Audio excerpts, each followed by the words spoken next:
শাড়ি পরে মনের সুখে দুরন্ত ভঙ্গিতে সাইকেল চালিয়ে বেড়াচ্ছেন পাবনার গৃহবধূ স্বপ্না খাতুন। সাইকেল চালানোই যেন তার নেশা, পেশা আর ধ্যান জ্ঞান। শাড়ি পরে গৃহবধূর এমন সাইকেল চালানো দেখে স্থানীয়রা তাকে ডাকেন চাটমোহরের সাইকেল রানী বলে। শুধু তাই নয়, নিজের ইচ্ছে মতো গান লিখে নিজেই সুর দেন এই নারী। আমি যখন পাবনায় থাকি তুমি থাকো ঢাকা। চালাতে আমার ভালো লাগে, সাইকেল আমার বেশি পছন্দ। আর আমার মতো কেউ সাইকেল চালাতে পারবে না। তোরে কত ভালোবাসি জানে তোর বাবা মা, তাদের বসে আপনার মেয়ে ছাড়াই আমি বাঁচবো না। অভাব অনটনের সংসারে মাত্র ১৪ বছর বয়সেই বিয়ে হয় পাবনার চাটমোহর উপজেলার বাহাদুরপুর গ্রামের বাসিন্দা স্বপ্না খাতুনের। তাদের সংসারে রয়েছে ২ সন্তান।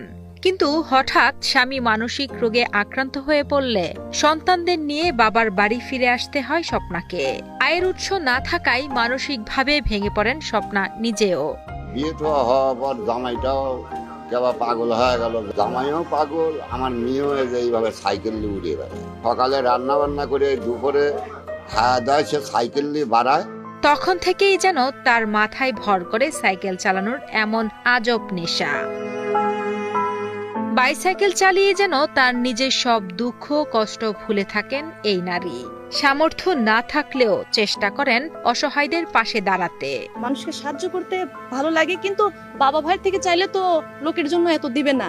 তো নিজের টাকা হলে খরচ যতই করলাম, এটা কেউ জানলো না যে কত টাকা খরচ করলাম। ব্যবসা করার ইচ্ছে, আমরা গান লেখি, এটা নিয়ে কাজ করার ইচ্ছে।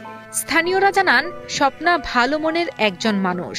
শাড়ি পরে তার এমন সাইকেল চালানো দেখতে ভালো লাগলেও স্বামীর মতো তিনি নিজেও মানসিকভাবে পুরোপুরি সুস্থ নন। সব সময় ছিল তো আমার সাথে ভাই জিন আছে, আমার দেখে সব যত রকম গাড়ি আছে সাইকেল দেখে ভয় পায়। খুব উপকার করে, আর যাকে খুবই খারাপ বুদ্ধি দেয় না, ও যাকে বুদ্ধি দেয় তাকে ভালো বুদ্ধি দেয়। স্বপ্না মেয়েটা খুব ভালো, খুব ভালো। মনে করেন ও সাইকেল চালায় হচ্ছে গান বেড়ায়, মেয়ে মানুষ সাইকেল চালায় বেড়ায়, সবাই অবাক হয়ে যায়। রাস্তাঘাটে দেখলি পরে পরিচিত হয়ে গেছে, মানসিক ভাবে